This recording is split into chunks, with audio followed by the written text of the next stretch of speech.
ওয়ালাইকুম বন্ধুরা, এমএস কনস্ট্রাকশনের পক্ষ থেকে আপনাদের সকলকে জানাই আন্তরিক শুভেচ্ছা অভিনন্দন। তো বন্ধুরা, আজকে দেখাতে নিয়ে এসেছি আমাদের একটি প্রজেক্টের কাজ। তো এই যে বুড়ো বাড়ির যে প্রজেক্টে দেখতে পাচ্ছেন, এখানে কিন্তু আমরা কাজ করব, গার্ডেন করব।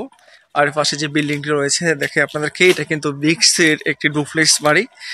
আমাদের সঙ্গে আমরা ইতিমধ্যে শেয়ার করেছি, আবারও শেয়ার করতেছি। দেখতে পাচ্ছেন এখানে রয়েছে এই যে বাড়িটি কিন্তু অনেক সুন্দর একটি বাড়ি। তো বাড়ির চতুর্থ দিয়ে কিন্তু এই ছোট এই বাউন্ডারিটা ছিল। আমরা এই বাউন্ডারিটা ভেঙে এখন এটাকে ফালাই দেবো। এটা থাকবে না, এই বাউন্ডারিটা থাকবে না। প্লাস্টারগুলো ছুটে নিচ্ছি, কারণ এই ইটগুলোকে তারা কংক্রিট করবে।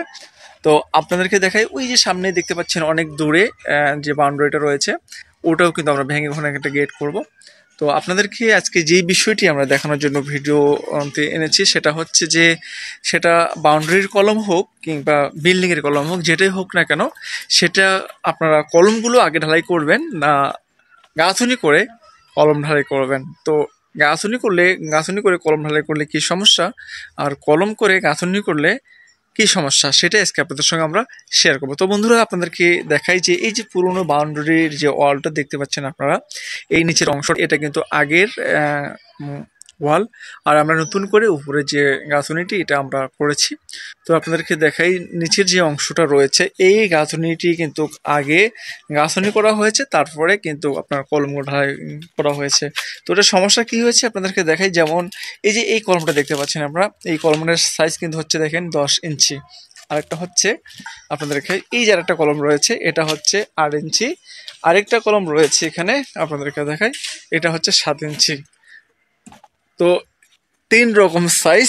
আবার আরেকটা বিষয় আপনাকে বলি, যেমন এই কলমের সাইজটা হচ্ছে 8 ইঞ্চি, এই কলমটা কিন্তু সোজা নেই, বাঁকা। আবার আরেকটা বিষয় হচ্ছে, এদিকে দেখো, যেমন দেখতেছেন উপরে দেখতেছেন আপনার 8 ইঞ্চি, কিন্তু ওই সাইডে যা দেখেন 7 ইঞ্চি, আবার সোজা নেই, বাঁকা তারা। তো এটার সমস্যার কারণ হইতেছে যে এই গাঁথুনিটা যে আগে করেছে, এই গাঁথুনিটা কিন্তু আগে করার পর তারপরে কলমগুলো এক্সট্রা ঢালাই করছে। তবে এটার সমস্যা কি হয়েছে আপনাদের দেখাই, যে এই যে 2 সেটে কাঠ দেওয়ার পর এখানে যে গাঁথুনিটা চিপে গেছে, এবং দেখেন রডগুলো কিন্তু এখানে বাইর হয়ে আসছে। দেখছেন, রডের কোনো কভার নাই। তারা কি করছে, কলমটা হওয়ার কথা ছিল আপনার 10 ইঞ্চি, সেটাকে করেছে 7 ইঞ্চি, 10 ইঞ্চি। তো যদি 7 ইঞ্চি যদি কলম এটা হয়, তাহলে 2 সাইডে কিন্তু রডের কভার পেল না, এবং কলমটাও আপনার সোজা হলো না। আরেকটা বিষয় হচ্ছে, আমরা ইট কিন্তু শুকনো থাকে, শুকনো ইটে যদি আপনি ঢালাই করেন, দেখবেন ঢালাইয়ের যে পানিটা রয়েছে, এটা কিন্তু আপনার ইটে চুষে নেয়। এই কারণে ঢালাইটা কিন্তু দুর্বল হয়। তো এই কারণেই আগে কলম করে আপনি যদি গাঁথুনি করেন, তাহলে যে আপনার যে কলমের সাইজ রয়েছে সেটা একুরেট থাকবে। যেমন এই কলমটা দেখেন, এটা কিন্তু 7 ইঞ্চি একটা কলম কিংবা 8 ইঞ্চি কলম এটা।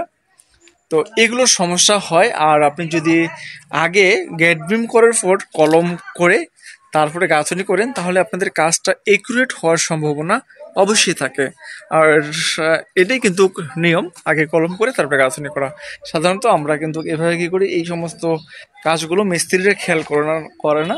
এই কারণে কিন্তু কাজের কিছু সমস্যা হয়ে থাকে এবং কাজটা দুর্বল হয়ে থাকে। তো বন্ধুরা, ভিডিওটি ভালো লাগলে অবশ্যই শেয়ার করবেন এবং অন্যদেরকে দেখার সুযোগ করে দেবেন। আসসালামু আলাইকুম রহমতুল্লাহি বরকাতুহু।